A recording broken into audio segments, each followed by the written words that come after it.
não é só também a avaliação, ele precisa passar por fonoaudiólogo, por terapeuta ocupacional, né, por fisioterapeuta, caso necessário. Ah, deixa eu dar uma pausa para dar um beijo para minha pacientinha Jéssica. Tô com saudades, até semana que vem. E assim, a gente faz através desse acompanhamento, tá? Então, a gente sabe se a criança tem autismo após a avaliação e na avaliação a gente vai identificar se existe algum déficit. Os sintomas é uma coisa que se fala muito a respeito, né? A gente sabe que para se levantar a hipótese de autismo, a gente precisa ter a tríade de sintomatológica, que é déficit na comunicação e interação social, tá? Atraso no desenvolvimento também, né? Isso precisa existir. Movimentos e estereotipados e repetitivos, né? Comportamentos estereotipados e repetitivos. E déficit na capacidade imaginativa. Então, aquela criança que não consegue brincar de imaginar. Ah, vamos imaginar que a gente está agora em um lugar, em uma floresta e tal. Existe muita dificuldade dessa criança, não só nesse tipo de imaginação, mas na imaginação básica. Por exemplo, aquele menino é um foguete, né? Então, a capacidade de imaginar e interpretar é difícil para uma criança que está dentro do espectro, tá? Então, os testes, eles precisam estar relacionados a isso, certo? Então, a gente não pode deixar de avaliar essa criança. A criança precisa passar pela equipe multiprofissional. E aí, eu queria... A primeira pergunta foi essa, né? Eu fiz a correção agora, porque eu me equivoquei com a resposta. E a segunda pergunta foi: qual o momento certo de contar para a criança que ela tem autismo? Bom, não é uma pergunta que as pessoas me fazem muito recorrente. E aí, quando eu sugeri o tema autismo e seus tabus, é porque surgiram muitas perguntas sobre assuntos que pouco se fala, né? E em relação a esses assuntos, surgiram muitos voltados para conta ou não conta, a criança precisa saber que tem autismo. Outra coisa, surgiram perguntas voltadas, que a gente vai conversar já, sobre a criança... como é que fica o tratamento do adulto autista, né? Precisa continuar, não precisa continuar? Como é que é esse tratamento? E surgiram perguntas em relação a medicações, então a gente vai conversar bem muito hoje, tá? Então, a segunda pergunta foi essa: qual o momento certo de contar à criança que ela tem autismo? O momento certo vai depender da família e da equipe multidisciplinar que está acompanhando aquela criança. Então, se a criança está apresentando evolução na capacidade compreensiva, ele está conseguindo compreender bem e está apresentando questionamentos recorrentes sobre seus comportamentos, é o momento da gente sentar com aquela criança e achar a melhor forma de comunicar a ela isso, de comunicar que ela tem um quadro de comportamento que é assim, assim, assim, assim, assim. E aí a gente vai, eu não vou dizer para vocês aqui, e não é esse o meu objetivo, dizer para vocês como a gente vai fazer isso. Porque cada criança é única, né? Eu costumo dizer isso, eu ouvi isso e costumo falar muito sobre isso, porque isso é uma coisa muito certa na minha cabeça e eu acho que na cabeça das famílias também. Se a gente coloca 100 crianças numa sala, dentro do espectro, crianças que estejam dentro do espectro, vão ser 100 crianças completamente diferentes entre si. Então, a gente precisa compreender que cada criança que vai entrar no nosso consultório, ou que vai nascer, são crianças únicas.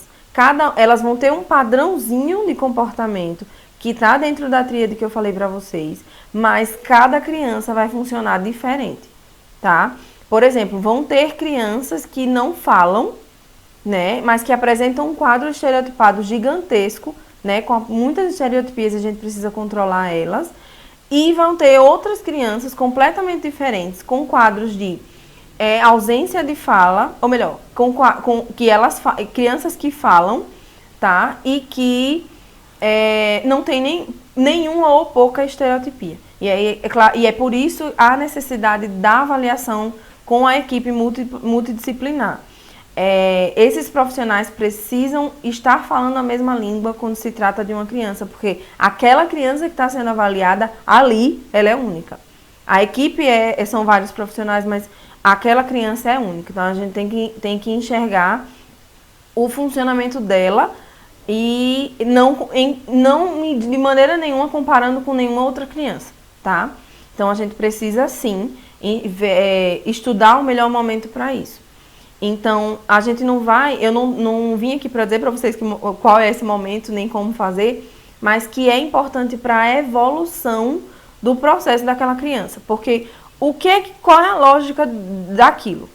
Se a criança sabe o que ela tem, se a criança consegue compreender que ela funciona daquela forma, e que, claro que a gente não vai deixar uma informação complexa para que seja difícil para aquela criança entender. Não, a gente vai colocar de uma forma em que a criança consiga entender que aquele comportamento, que em determinadas situações ela pode ter determinados comportamentos e que ela precisa aprender estratégias para controlar aqueles comportamentos ou para lidar com aquelas situações novas, né, enfim. Deixa eu dar uma pausazinha só nessa pergunta, porque a Mandy fez uma pergunta aqui em cima. Em que momento você considera que já é hora de uma avaliação? Hoje a gente não espera mais espera a criança ter 5 anos para fazer uma avaliação. Não se espera mais, tá? A gente tem um quadro diagnóstico, um quadro sintomatológico da criança bebezinha. Então, crianças que, com alguns meses, evitam o contato na hora da amamentação, contato visual na hora da amamentação. Crianças que não tem os reflexos bem definidos, por exemplo. A gente coloca o dedo na mãozinha dela, ela não fecha, não tem um reflexo tão ágil, né? Já são sinais de que aquela criança está apresentando algumas dificuldades. Outro ponto a gente chama a criança ou emite algum som, a criança não acompanha com o olhinho ou com a cabeça. Então, são sinais em que alguma coisa pode estar errada, tá? Então, é sempre bom estar em acompanhamento, tanto com o pediatra, quando é bebezinho demais, como com o neuropediatra, quando a criança começar a apresentar realmente alguns comportamentos que necessitem da avaliação, tá? E o diagnóstico ele é fechado quando a criança está apresentando. Não se espera mais 5 anos, a gente perde tempo. Porque o período crucial de desenvolvimento desse cérebro é do 0 aos 3 ou 4 anos. Então, é onde tem o cérebro está altamente receptivo para a aprendizagem. Então, a gente não pode perder esse tempo, tá? Ela falou mais um pouquinho de novo. Minha pergunta foi relacionada à grande quantidade de crianças com atrasos sutis de desenvolvimento. Por exemplo, atraso de fala. Inicia-se a preocupação quando a criança, em muitos casos, tá? Se inicia a preocupação quando a criança está apresentando atraso na fala. Então, meu filho está com 1 ano e 3 meses, 1 ano e 4 meses e não fala nada. E aí? É atraso. A gente precisa procurar um profissional que avalie aquela criança, tá? A criança, cada criança tem o seu desenvolvimento, tem o seu momento, mas a gente precisa estimular. Então, nós como pais, a gente não recebe manual, digo isso para todo mundo, porque a gente não recebe manual quando a gente tem um filho. Então, a gente não sabe a idade certa que aquela criança que a gente recebeu vai andar, a idade certa que aquela criança que a gente tem vai falar, a gente não sabe disso. Então, os profissionais que estão acompanhando é que vão dizer se aquele desenvolvimento está bem ou se ele está precisando de um auxílio para estimulação, tá? Então, eu acho que eu respondi, mas mandem outras perguntas, tá? Eu vou me guiar também aqui nas minhas. Então, teve uma pergunta sobre qual a melhor forma de fazer, de conversar com a criança sobre o diagnóstico dela. Então, assim, a melhor forma é a que engloba a capacidade de compreensão daquela criança. Então, se a gente tem uma criança, por exemplo, que está passando por situações na escola em que ela está sofrendo bullying por causa do comportamento, ela está tendo dificuldades porque não está conseguindo se socializar bem. Então, é muito importante que a gente tenha esse momento com ela, que a gente mostre a ela que ela está passando por determinadas situações, porque ela tem um diagnóstico, né, e que ela pode lidar com aquelas situações de determinadas formas. Então, a partir do momento que a gente conta, a gente abre espaço para a criança refletir sobre o comportamento dela. E aí a gente precisa falar o refletir, não refletir no sentido complexo da palavra, tá? Mas o pensar sobre que comportamento pode diminuir aquela estereotipia, ou o que eu posso fazer para diminuir a ecolalia, qualquer coisa desse tipo, tá? A gente precisa, junto com a criança, fazer essa observação. A gente precisa ter conhecimento geral dessa criança para isso, equipe e família, tá? A Andrea fez uma pergunta: quando uma criança começa a fazer terapias depois dos 3 anos, ainda consegue ter um bom desenvolvimento? Sem dúvida, tá?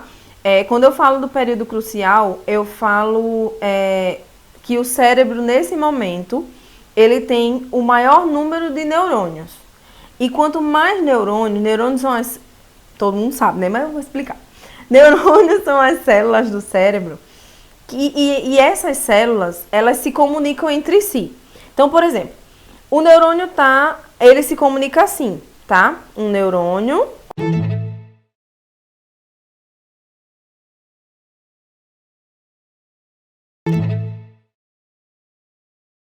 como adultos, tá?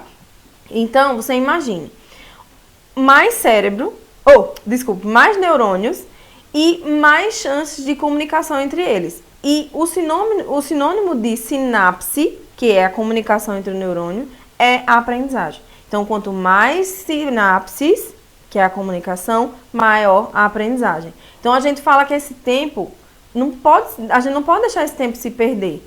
A gente precisa, identificou as dificuldades, trabalhar em cima delas, tá? Para que a gente não fique perdendo tempo. Assim, eu fico muito preocupada com alguns profissionais que dizem: não, vamos esperar ele fazer 5 anos. Não, vamos esperar um pouco mais.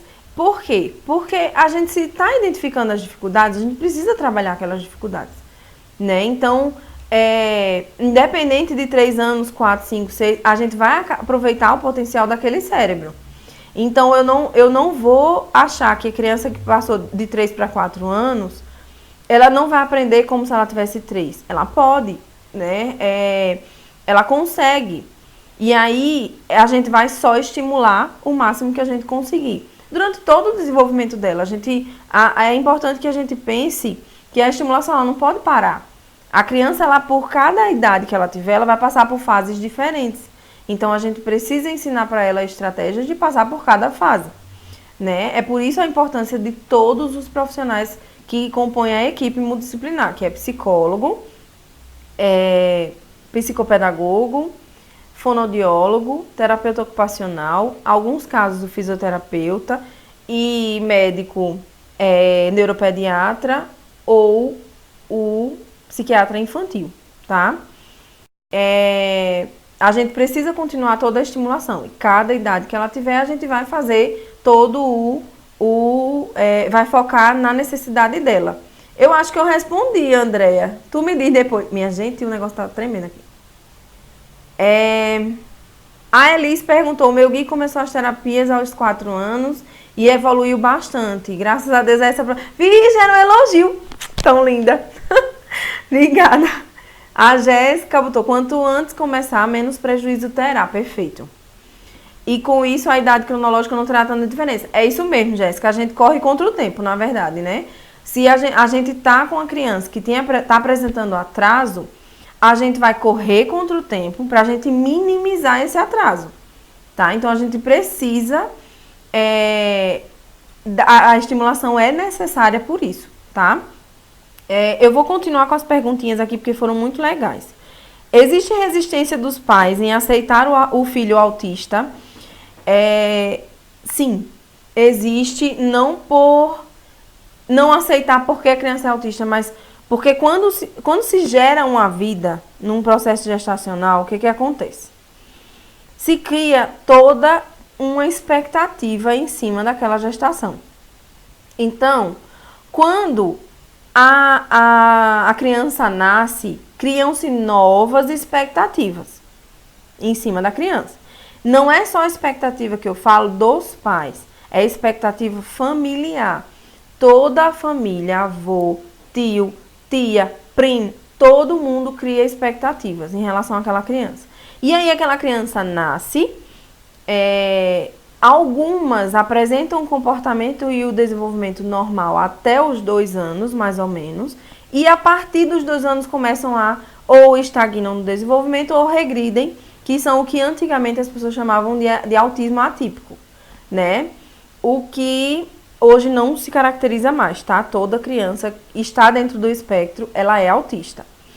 E aí, existe, depois que a criança nasce, toda uma expectativa nova, que quando se começa a observar alguns comportamentos, que a família começa a buscar uma orientação, buscar um diagnóstico, o que acontece?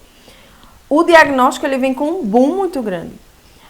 Os pais, eles passam por um processo de luto da idealização do filho perfeito. O luto não é quando a gente perde só uma pessoa.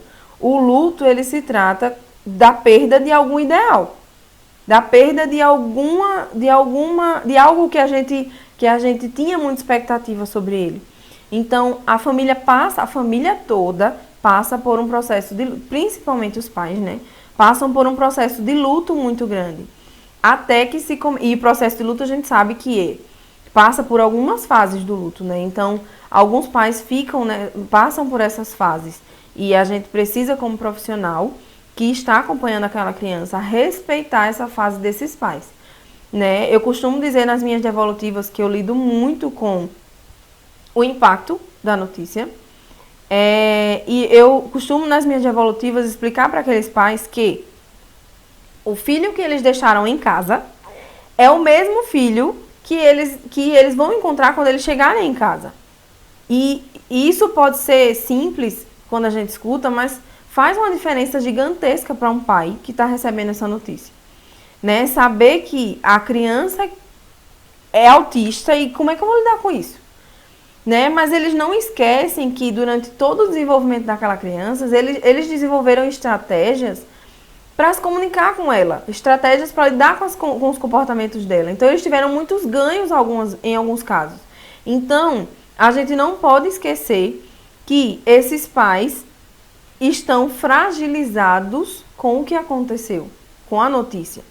Mas eles precisam de suporte, eles precisam de orientação, eles precisam que as pessoas digam, tá tudo bem, vai ficar tudo bem, né? Estamos juntos nisso, né? Vamos começar, vamos continuar. É muito importante esse apoio para eles, porque o processo não é fácil. Existe um luto e passar por luto não é uma coisa fácil, tá? Outra pergunta que apareceu foi: vejo que meu filho regrediu no processo de evolução. Ah, meu Deus, é porque eu tô falando de um assunto sério. Mas eu estou aqui muito empolgada, porque eu amo falar sobre esse assunto, minha gente. É muito, muito, muito bom. Eu acho que eu ganhei...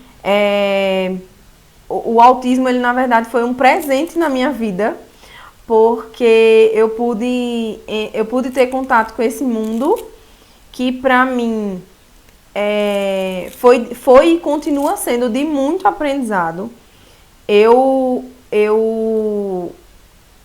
gosto de falar disso pelo impacto que o assunto tem de forma geral. e pela desinformação em alguns casos. A gente viu que recentemente saiu, né, uma notícia de que a escola queria tirar a criança de lá, né, e assim, queria tirar a criança autista da escola, e a gente sabe que isso existe, isso é fato, né, só que a gente precisa, de certa forma, fazer o nosso papel de psicoeducar as pessoas sobre o que é o autismo. Eu acho que parte dessa live foi meu papel. Eu querendo fazer o meu papel em relação a passar a informação, porque as pessoas, existem muita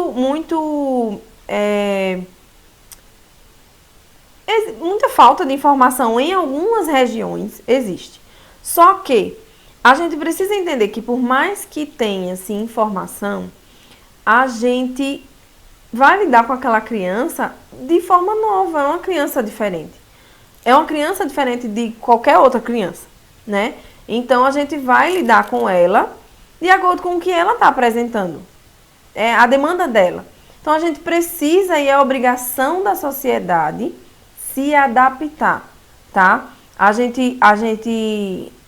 inclusão, ela é justamente a nossa adaptação a eles e não ao contrário, né? Eles não vão deixar de ser quem eles são, eles vão evoluir no processo, mas a nossa adaptação é que é necessária, tá? Eu falo nossa adaptação como escola, nossa adaptação como família, nossa adaptação como sociedade, enfim.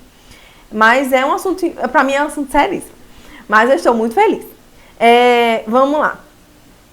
Sim, aí eu vejo que meu filho regrediu no processo de evolução. Como se dá esse processo e qual o impacto disso? Meu filho vai continuar evoluindo? Eu vou responder são algumas perguntas junto em uma pergunta só, então eu vou responder devagarzinho. Vejo que meu filho regrediu no processo de evolução. Como se dá esse processo de regressão, tá? E qual o impacto disso? Como é que se dá esse processo de regressão? Existem fatores externos que contribuem com isso. Fatores externos podem ser N fatores, tá? Houve uma mudança na rotina da criança. A criança está iniciando uma terapia nova, mesmo que ela, por exemplo, ela está fazendo acompanhamento psicológico, fonoaudiológico, terapeuta ocupacional. Então, mudou-se o terapeuta ocupacional, mudou-se qualquer outro profissional, mas ele continua nos demais. Vai ter impacto? Sim, pode ter impacto. É uma pessoa nova que ele está conhecendo, é um ambiente novo que ele está conhecendo, e crianças autistas, eles têm necessidade da rotina. Então, se a rotina mudou, vai causar estresse, tá? Vai causar desorganização. E a gente precisa começar a perceber qual foi o fator. Primeira coisa a se analisar. Houve fator externo que contribuiu com a regressão. Por exemplo, alguma coisa aconteceu que pode ter contribuído com isso. Primeira coisa a gente analisar.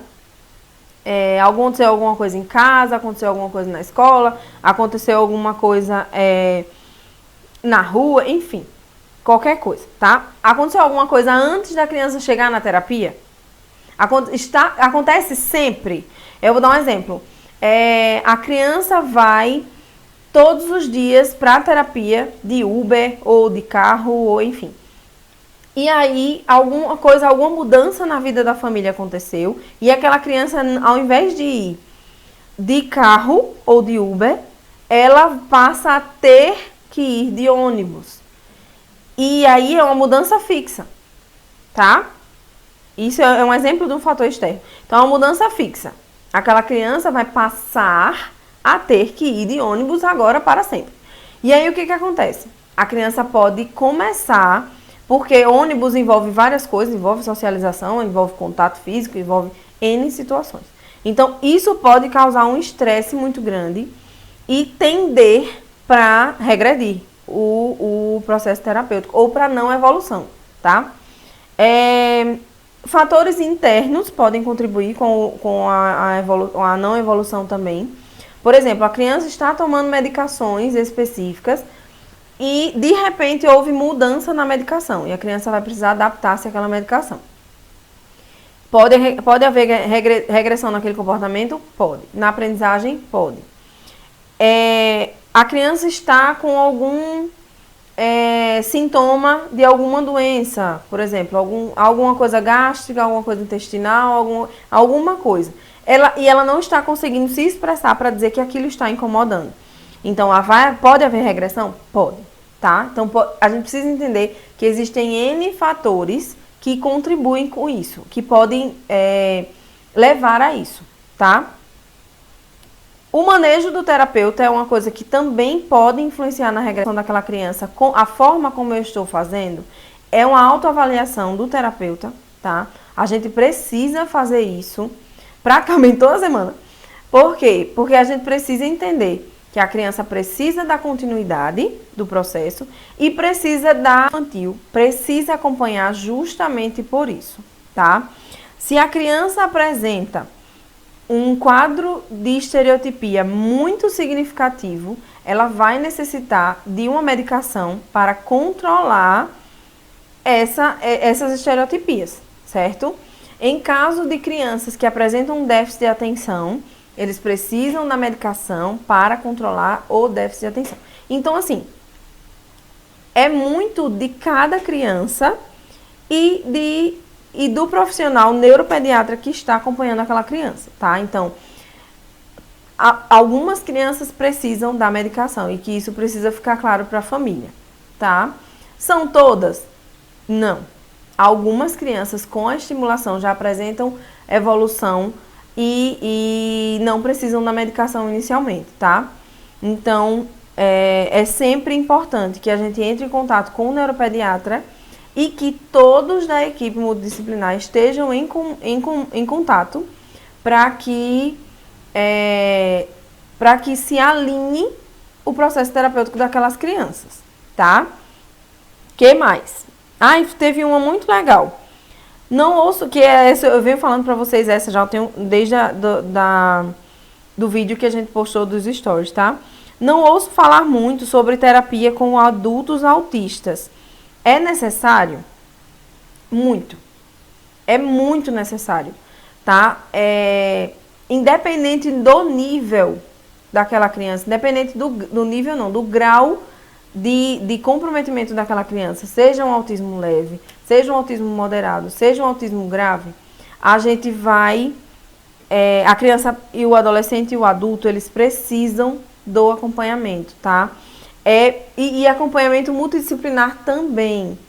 A gente viu, acho que foi o Fantástico, me corrijam se eu estiver errada, por favor. Mas eu acho que foi o Fantástico que fez uma reportagem sobre o adulto autista, né? Eu não sei se foi o Fantástico. Mas assim, teve uma reportagem sobre isso e que se viu uma coisa muito chocante, né? Porque acabou sendo muito chocante aquilo. Então, assim, aquela reportagem foi a realidade do autismo adulto hoje, tá? Então, a gente precisa pensar, e assim, é nítido, eu vi uma reportagem também, uma outra reportagem, que falava que o número de profissionais que trabalham na área, que trabalham com autismo infantil, só cresce, né? E o número de profissionais que trabalham com autismo adulto quase não tem, né? Então, assim, é muito importante que as pessoas que... E assim, eu vi uma postagem, eu preciso colocar para vocês isso. O arroba síndrome de Asperger, autismo, é um arroba que eu vou deixar para vocês aqui. Eles fizeram uma postagem sobre, muito legalzinha, sobre, bem simples, mas que tinha assim, autistas crescem. E aí fica a reflexão pra gente, né? Aquela criança que está apresentando aquelas dificuldades, ela vai crescer. E cada fase da vida dela, ela vai apresentar problemas diferentes. Por exemplo, uma menina autista, que é um pouco mais raro, mas tem, uma menina autista, ela está apresentando um quadro comportamental comprometido ou comprometido ou não, mas ela vai crescer. E ela vai passar por fases da adolescência, de menstruação, de lidar com o corpo dela, enfim, não só as meninas, mas os meninos lidam com algumas situações também. E assim, ela vai lidar com aquelas situações e ela vai precisar ser preparada para lidar com todas elas, tá? E as terapias, elas funcionam nesse sentido. A gente precisa preparar aquele ser humano para lidar com as situações adversas que vão surgir na vida dele, né? Então, assim, se aquela criança autista cresce e cresce sem um acompanhamento, todas as dificuldades que ela tinha inicialmente vão se somar e vão ser acrescentadas outras dificuldades, né? E se aquele ser humano tiver uma capacidade de compreensão um pouco melhor, ele vai entender ele vai sentir, na verdade, o que está vivendo. Então, assim, quantos casos naquela reportagem a gente viu que tinham pessoas altamente agressivas, altamente desorganizadas e que, se a gente for compreender, se a gente for analisar a situação melhor, são pessoas que não conseguem se comunicar e que têm suas necessidades, mas que as necessidades não são supridas porque ninguém compreende elas. Então, assim, é só a gente se colocar no lugar, né? Então, é muito difícil para eles. E aí geram tudo isso, né? Os casos mais leves de autismo, as pessoas tendem a dizer assim, não, mas é leve. Não, mas é autismo leve. Não tem. E assim, a gente precisa se preocupar com esse conceito de autismo leve. Porque existem muitos casos graves de autismo leve. A gente precisa entender que um autismo que não é uma pessoa que tem autismo e que não recebe os tratamentos devidos, ela vai entrar num processo que não é legal. Imagine um adolescente que está dentro do espectro leve, mas que não está compreendendo as suas próprias dificuldades. Ele vai entrar no processo depressivo e isso acontece muito, tá? Aumenta o nível de ansiedade, aumenta... Gente, tá? Eu não estou conseguindo aqui. Tá meio falhando a minha bateria do telefone. Mas assim, existe caso... E assim, a gente precisa se preocupar com isso, né? A gente precisa se preocupar com a mente dessas pessoas, tá? E a postagem é muito legal. A criança autista cresce, né? E assim, as perguntas eu acho que foram basicamente essas. Eu quero indicar para vocês novamente o arroba da Diana Serp, que é a advogada de direitos da criança com deficiência, da pessoa com deficiência. E o arroba dela é @autismo e direito, tá? Não deixem de seguir, ela traz questões muito legais que precisam ser discutidas. Então, ela fala sobre toda pessoa com TEA tem, independente do grau, os mesmos direitos. Isso é muito importante, tá? Eu tenho muitos pais que me perguntam isso. E assim, a gente precisa entender que toda e qualquer pessoa dentro do espectro tem os mesmos direitos. Tem direito a cobertura pelo convênio, tem direito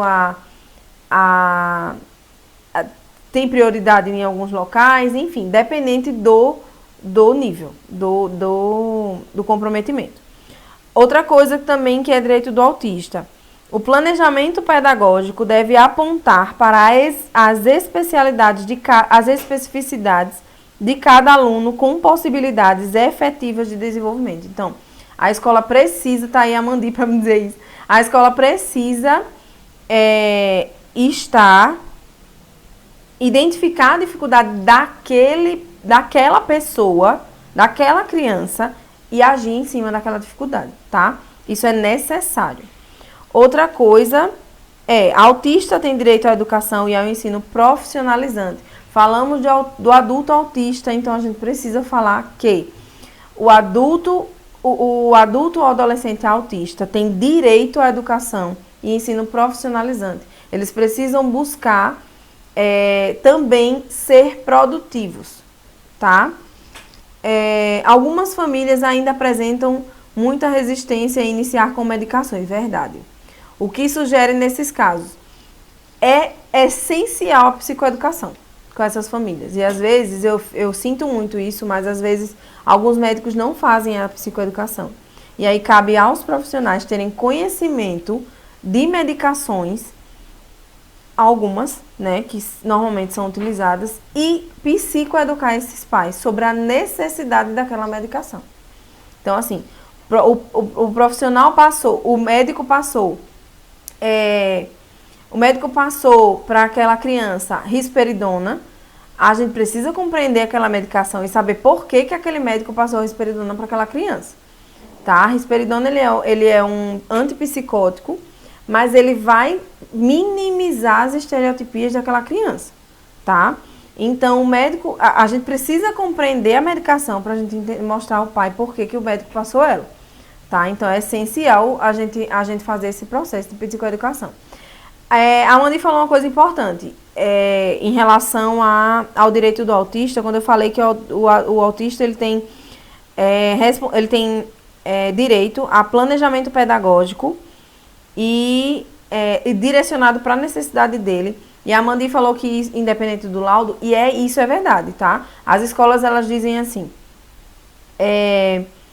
não, mas eu preciso que a criança faça uma avaliação para poder a gente ter um laudo, a gente só pode adaptar se a criança tiver um laudo, e isso não procede, tá?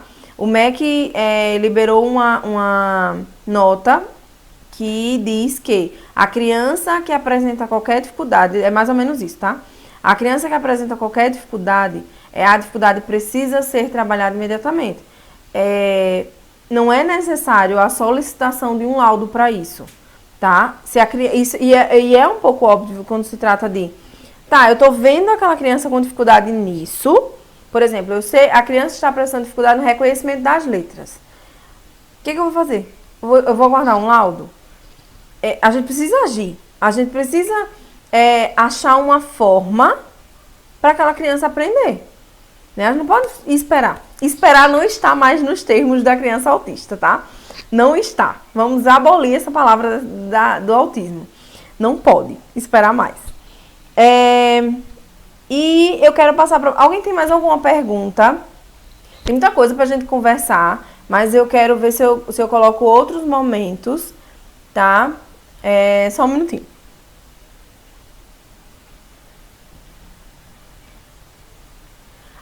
Então... Eu tô muito chique e eu tô mostrando pra vocês que essa live eu tô de microfone de lapela por isso. E está sendo gravada também pra passar no YouTube, tá? A gente tem um canal no YouTube e a gente vai passar a também postar vídeos lá. E então as lives a gente vai trabalhar nisso para que elas fiquem lá. Para que elas fiquem salvas lá também, tá? Deixa eu ver que surgiu uma pergunta aqui.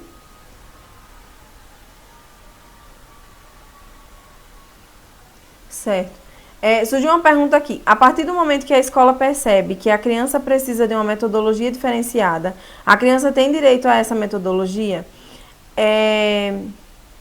A partir do momento que a escola percebe que a criança precisa de uma metodologia diferenciada, a criança... Tem. A escola ela precisa adaptar para a necessidade da criança, tá? Se a criança tem e pode e deve, na verdade, estar em acompanhamento com o psicopedagogo, mas se a escola pode fazer algo em relação à aprendizagem daquela criança, a escola precisa fazer, tá? Em alguns casos, é obrigação da escola contratar o profissional, o auxiliar de sala, tá? Não é obrigação dos pais fazerem isso. A criança que está necessitando desse apoio, ela precisa ter, tá? E aí é que tá. Lembra quando eu falei, a gente precisa se adaptar àquela criança? E isso é em todos os ambientes. A escola precisa estar apta para aquela criança.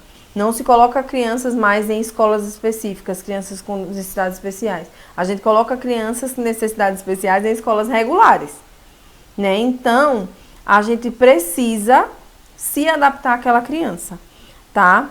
Pessoal, a minha bateria deu um tilt aqui e eu não vou conseguir estender muito, infelizmente. Mas assim, eu vou deixar essa live salva, tanto aqui no Instagram. Infelizmente o Instagram ele só deixa... peraí. Na prática isso é bem complicado. Completamente complicado. A gente, quando se fala disso, a gente lida com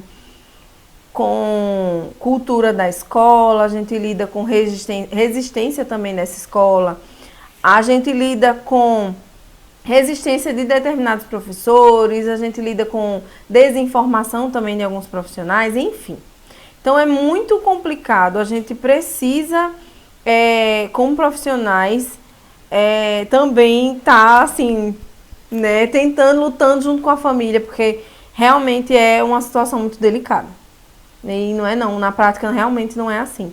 Mas a gente precisa disseminar informação para que na prática ela realmente aconteça. E os pais estejam aptos para cobrar das escolas e das terapias e dos convênios, e enfim, isso. Né? Então, se o médico... Outra coisa importante se o médico passou determinados tratamentos para a criança tem direito a todos os tratamentos.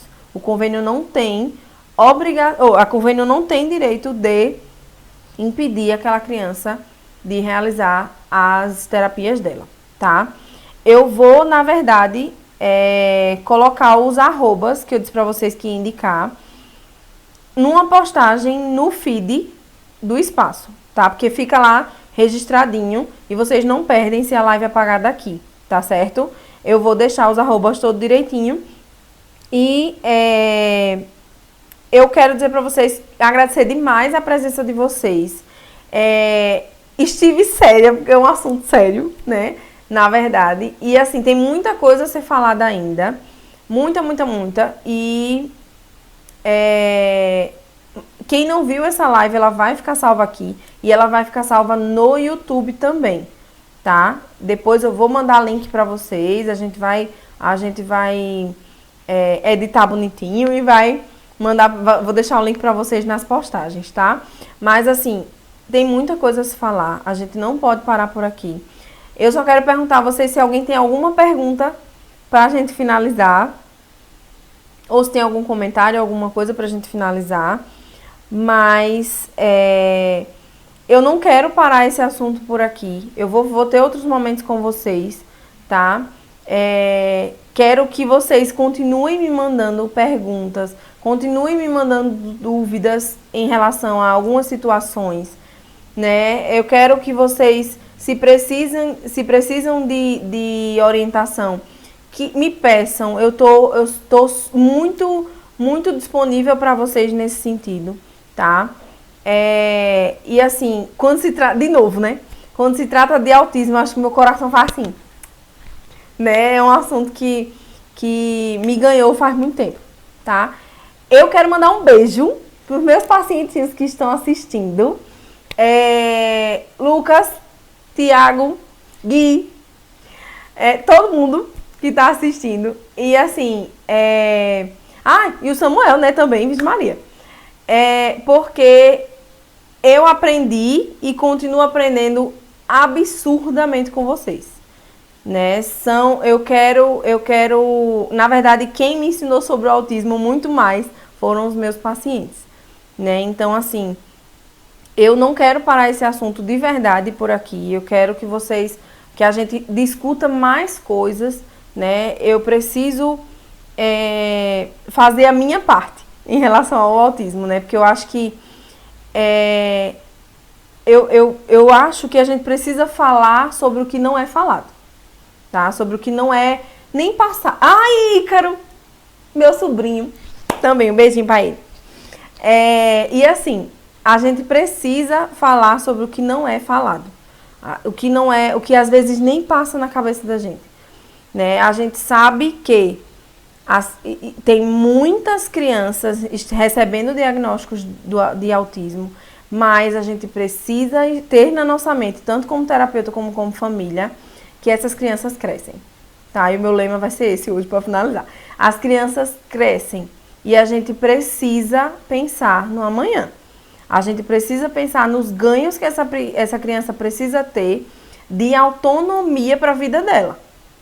Tá? Então, essa é a minha mensagem para vocês. Amei a nossa live. E assim, mandem as dúvidas, não deixem isso parar por aqui. A gente precisa continuar falando sobre os tabus do autismo, tá? Eu espero que eu tenha respondido todas as perguntas de vocês e assim, mandem mais. Adoro responder perguntas. Um beijo e até a próxima.